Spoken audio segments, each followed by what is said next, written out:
અમદાવાદના રામોલ વિસ્તારમાં થોડાક દિવસ પહેલાં એક જમીન દલાલનું અપહરણ કરવામાં આવ્યું, ત્યારબાદ તેમની સાથે લૂંટ પણ ચલાવવામાં આવી હતી। આ સમગ્ર ઘટનામાં ભાણિયા દ્વારા મામાની અપહરણ અને લૂંટની ટિપ્સ આપવામાં આવી હતી, જેમાં સંગ્રામસિંહ નામનો જે આ મુખ્ય આરોપી હતો તેની ટોળકી દ્વારા ઘટનાને અંજામ આપવામાં આવ્યું હતું।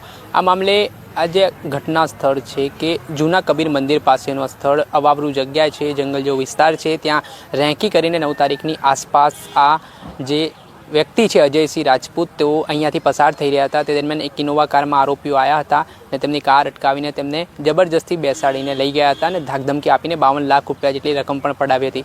આ સમગ્ર મામલાના પગલે રામોલ પોલીસ સ્ટેશન ખાતે ગુનો નોંધાયો હતો અને પોલીસે તપાસમાં આરોપીની ધરપકડ કરી હતી। જોકે આ ઘટનાની ગંભીરતાને લઈને અમદાવાદ ક્રાઇમ બ્રાન્ચને આ સમગ્ર મામલાની તપાસ અમદાવાદ સીપી દ્વારા સોંપવામાં આવી હતી। તેને લઈને અમદાવાદ ક્રાઇમ બ્રાન્ચના પોલીસ ઇન્સ્પેક્ટર એસજી જાડેજા પોતાના સ્ક્વોડ સાથે જ્યારે આરોપીઓને લઈને જઈ રહ્યા હતા તે દરમિયાન એક જે આરોપી છે સંગ્રામસિંહ, તેના દ્વારા રિવોલ્વર ખેંચીને જે પ્રયાસ કરવામાં આવ્યો, ઝપાઝપી કરવામાં આવી, તેના કારણે પડઘા પડવાની શરૂઆત થઈ હતી। આ ઘટનામાં સંગ્રામસિંહ, જે આપ જોઈ શકો છો કે લંગડાતો જોઈ રહ્યો છે, તેને પગના ભાગે ગોળી વાગી હતી। આ ઘટનાના સંદર્ભમાં આ મામલાની તપાસ ક્રાઇમ બ્રાન્ચના પોલીસ ઇન્સ્પેક્ટર મેહુલ ચૌહાણના સ્ક્વોડને સોંપવામાં આવી છે અને આજે ઘટનાનું રિકન્સ્ટ્રક્શન માટે આરોપીઓને ઘટના સ્થળે લાવવામાં આવ્યું છે અને દ્રશ્ય પણ સામે આવ્યા છે। આ મામલે લઈને પોલીસ દ્વારા પૂછપરછ કરવામાં આવી રહી છે। પહેલાં તો આ મામલે શું કહી રહ્યા છે પોલીસ ઇન્સ્પેક્ટર મેહુલ ચૌહાણ, તે સાંભળો। કોનો શું મુખ્ય રોલ હતો?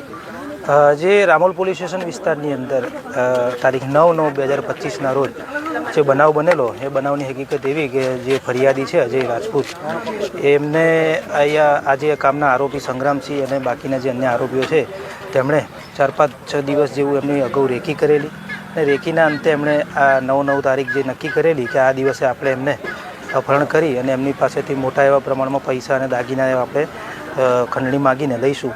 જે અનુસંધાને એ લોકોએ આ જગ્યા પસંદ કરી કે આ જગ્યાની આગળ તમે જુઓ તો આ રસ્તાથી આગળ જે ફરિયાદી છે એમની પોતાની સાઇટ આવેલી છે, તો એમનું રૂટીન હતું અહીં આગળ આવવા જવાનું। તો એ દિવસે પણ આ જે રૂટીન પ્રમાણે આવતા હતા એ દરમિયાન આ લોકો રેકીમાં 1-2 માણસો રોકાયેલા અને જે અગાઉથી જ આ લોકો ઇનોવા ગાડી આ રસ્તા પર ઊભી રાખેલી અને આ રસ્તાની રચના આપ જોઈ શકો છો કે એક ગાડી ઊભી હોય તો પાછળથી બીજું કોઈ એને ઓવરટેક કરી ના શકે એ પ્રકારની આ રસ્તાની રચના છે।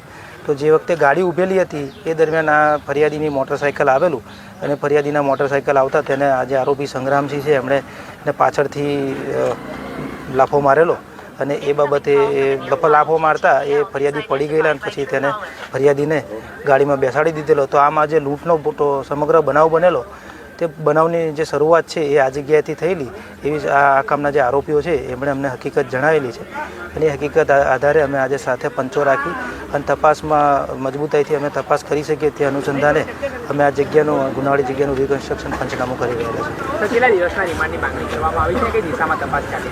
આરોપીના જે આરોપીઓ છે એમના રિમાન્ડના 5 દિવસ રિમાન્ડ મળેલા અને આજરોજ 17:00 વાગે રિમાન્ડ પૂરા થયા। વધુ રિમાન્ડની આવશ્યકતા છે? ચોક્કસ અત્યારે અમે જે અમને પોલીસ કસ્ટડી મળેલી છે એમાં એ સમય પ્રમાણે અમે તપાસ કરેલી છે અને હજુ પણ અમને જો જણાશે તો જે કાયદાની જોગવાઈ છે એ મુજબ અમને વધુ પોલીસ કસ્ટડી માંગી છે।